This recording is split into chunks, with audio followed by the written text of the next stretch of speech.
Bonjour tout le monde. Alors, deuxième session sur les pranayama. On va rester sur un pranayama que vous connaissez bien, a priori, si vous faites les séances avec moi.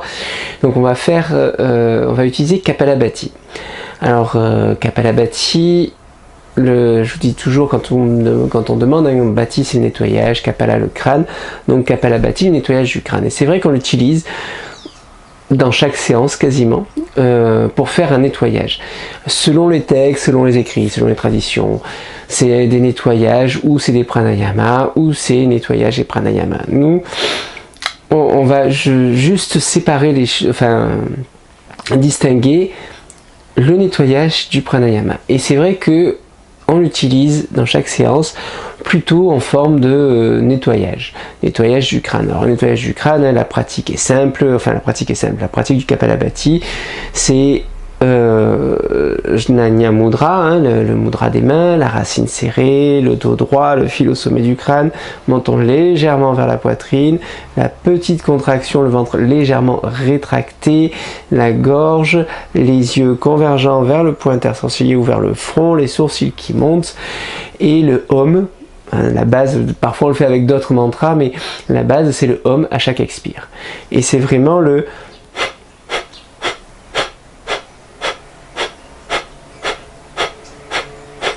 la langue retournée, je ne sais plus si je l'avais dit, c'est vraiment comme si on voulait se moucher en fait, c'est vraiment, on expulse l'air, ça part du ventre, et il suffit juste de relâcher le ventre une demi-seconde pour que l'air rentre, d'accord? C'est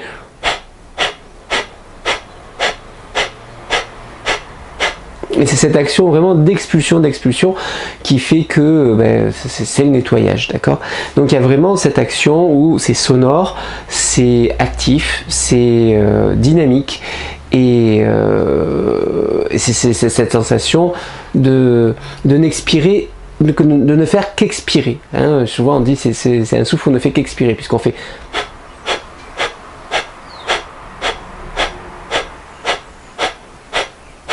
D'accord? Mais ça peut se tenir très longtemps. Donc quand vous êtes fatigué dans le Kapalabhati, c'est que vous devez trop forcer. C'est-à-dire que c'est vraiment à ne pas confondre avec. Dans le Kapalabhati, on n'entend que l'expire. D'accord? Parce que c'est juste le fait de relâcher le ventre, une demi-seconde, qu'il y a de l'air qui rentre. Si vous gardez le ventre trop contracté, l'air ne rentrera pas et vous allez vous étouffer. S'il va faire un. Et puis il n'y a plus d'air. À ce moment-là, vous êtes obligé de reprendre de l'air et de recommencer. Donc voilà, ça c'est la première phase. C'est ce qu'on fait à chaque début de séance. On le fait sur quelques minutes seulement. Le nettoyage du crâne classique, c'est 2-3 minutes, une rétention. 2-3 minutes, une rétention, 2-3 minutes, une rétention. C'est-à-dire qu'on fait 3 cycles en gros. En début de séance, souvent nous on fait un seul cycle, alors parfois long, parfois court, ça dépend sur quoi on travaille, parfois on change les mantras, mais voilà. Donc ça c'est le nettoyage du crâne. Mais c'est pas le thème du jour, on est dans les pranayama. Dans les pranayama, le Kapalabhati est vraiment un très beau pranayama. Je veux dire, c'est un des premiers que je voulais transmettre parce que c'est celui qu'on utilise tout le temps, hein, le Kapalabhati. Mais utilisé en tant que pranayama, c'est différent. Déjà, il y a deux choses essentielles qui vont changer, c'est la durée et l'intensité. C'est-à-dire que la durée, pour faire un pranayama avec le Kapalabhati, on va forcément le faire durer. On va le faire durer un gatika, c'est toujours les pranayama, un minimum un gatika, et peut-être 2, peut-être 3. Donc un gatika, je vous rappelle, c'est 25 minutes. Donc ça veut dire qu'on va faire un Kapalabhati pendant 25 minutes. Dans ce Kapalabhati, on pourra s'arrêter de temps en temps. Mais quand on s'arrête, ce n'est pas une rétention, c'est vraiment une suspension de souffle. C'est-à-dire qu'on est dans le Kapalabhati, je vais vous donner la deuxième différence d'abord. Dans la deuxième différence, on a dans ce pranayama Kapalabhati, on va le faire subtil. Des fois, je vous amène à essayer de le sentir. Hein. Le Kapalabhati grossier, tel qu'on le fait en nettoyage du crâne, ça fait. Le Kapalabhati subtil, on l'entend presque plus, mais c'est le même mouvement.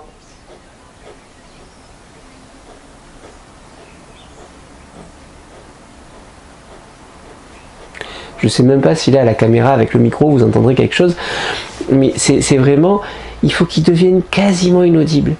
Et on prend pas plus d'air, c'est exactement la même chose, si ce n'est qu'au lieu d'être puissant et dynamique, il devient subtil. Subtil et dans la durée. Et simplement vous pouvez couper, alors il faut quand même que les morceaux subtils soient assez longs, donc je dirais minimum 3 minutes, peut-être 4, peut-être 5 minutes, peut-être 25 minutes, hein, vous n'êtes pas obligé de les entrecouper, mais quand vous les entrecoupez, c'est juste une suspension de souffle. C'est-à-dire, contrairement à une rétention, c'est pas on expire, et puis on retient, c'est vraiment juste, et le souffle s'arrête. On n'est ni en rétention à plein, ni en rétention à vide, ni on inspire, ni on expire, juste rien, la suspension. Et quand vous en avez envie, ou quand ça le fait d'ailleurs, hein, des fois ça repart tout seul, on repart direct sur le Kapalabhati.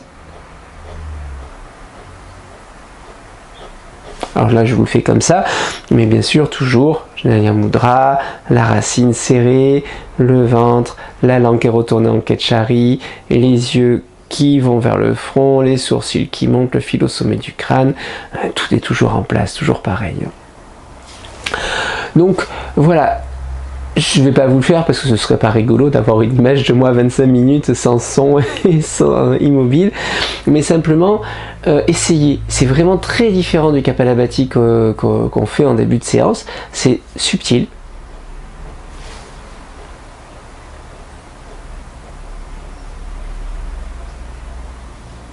Entrecoupé éventuellement des suspensions de souffle.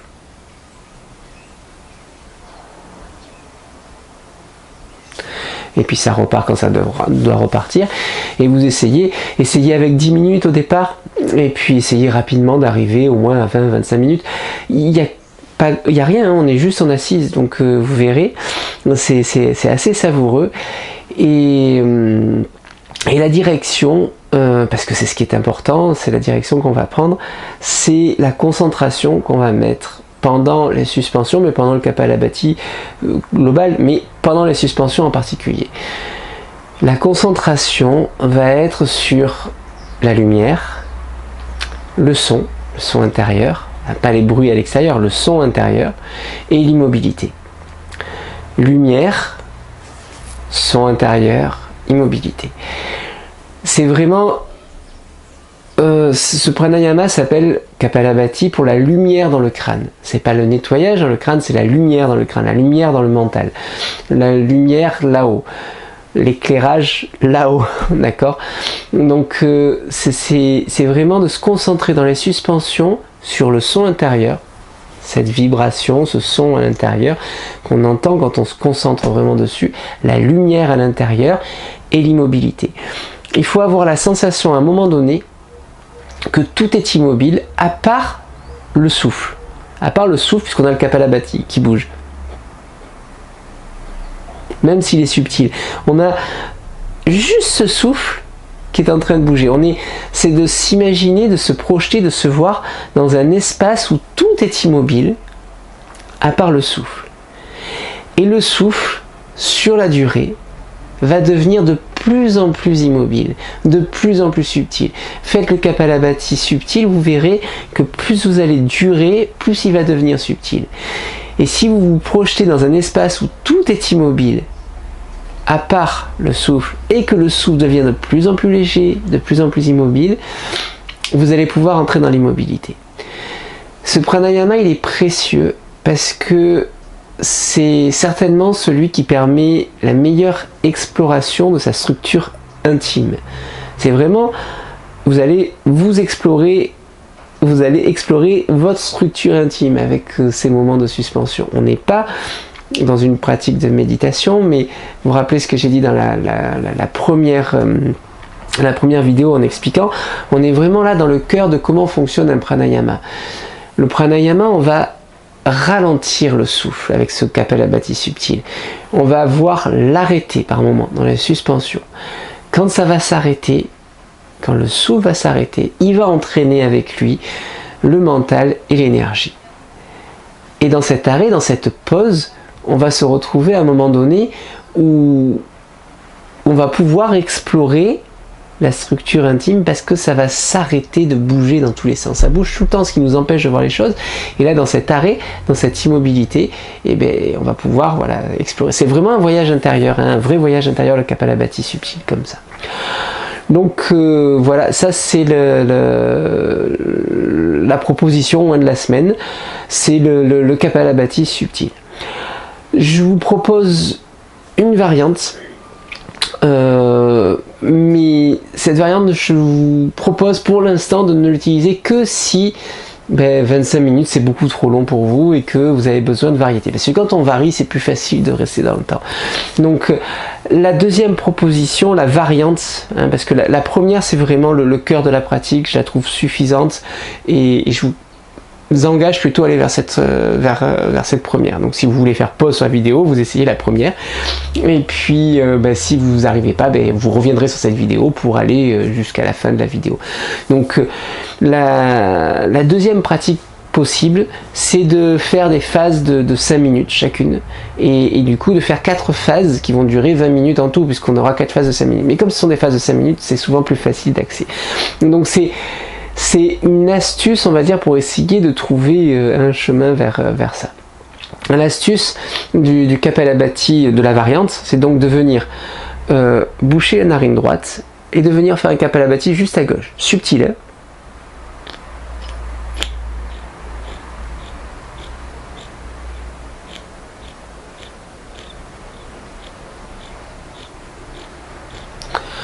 Pendant tout ce Kapalabhati que vous allez faire à gauche, vous allez envoyer les yeux vers la gauche et vous allez vous concentrer sur la lune et vous allez vous concentrer sur le son yam. Le son yam, hein, à chaque expire, yam, yam, yam, yam, yam, yam, yam. Et juste concentrer sur l'image de la lune, juste focaliser sur l'image de la lune. Au bout de 5 minutes, suspension du souffle. Immobile, c'est toujours la même chose, hein, immobile, lumière, son intérieur. Puis, deuxième cycle, vous allez boucher, alors traditionnellement on va venir boucher avec la narine gauche, avec l'annulaire du coup, vous allez boucher la narine gauche et faire le Kapalabhati à droite.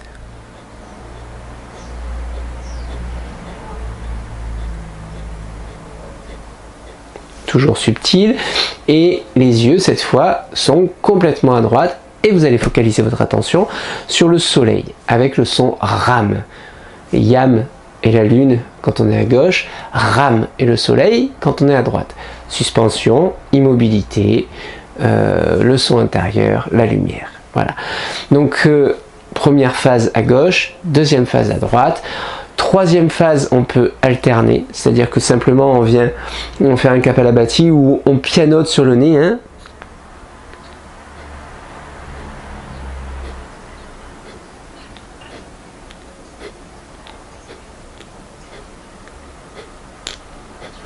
Hein, vous bouchez un coup à droite, un coup à gauche, un coup à droite, un coup à gauche, un coup à droite, un coup à gauche.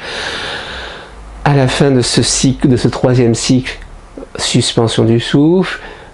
Pareil, à chaque cycle 5 minutes, suspension du souffle. Au bout de 5 minutes, l'immobilité, la lumière, le son. Vous l'aurez compris. Et quatrième cycle, et ici on va venir faire ce qu'on était prévu dans la première phase, c'est-à-dire juste au centre avec les deux narines normales quoi, je veux dire, et juste le Kapalabhati centré, les yeux en haut. Dans la phase alternée, vos yeux peuvent suivre, c'est plus facile, laissez-les suivre, c'est-à-dire que c'est même intéressant de toute façon hein, d'activer à droite et à gauche et à droite, c'est-à-dire que quand vous bouchez à droite, vos yeux sont à gauche, quand vous bouchez à gauche, vos yeux sont à droite. Juste les yeux, hein, des fois on voit la tête ou les épaules ou le corps qui bouge, c'est juste les yeux qui bougent de droite à gauche, dans la partie alternée. Dans la dernière phase, on est au centre, on revient, les mains, la verticalité et le Kapalabhati subtil.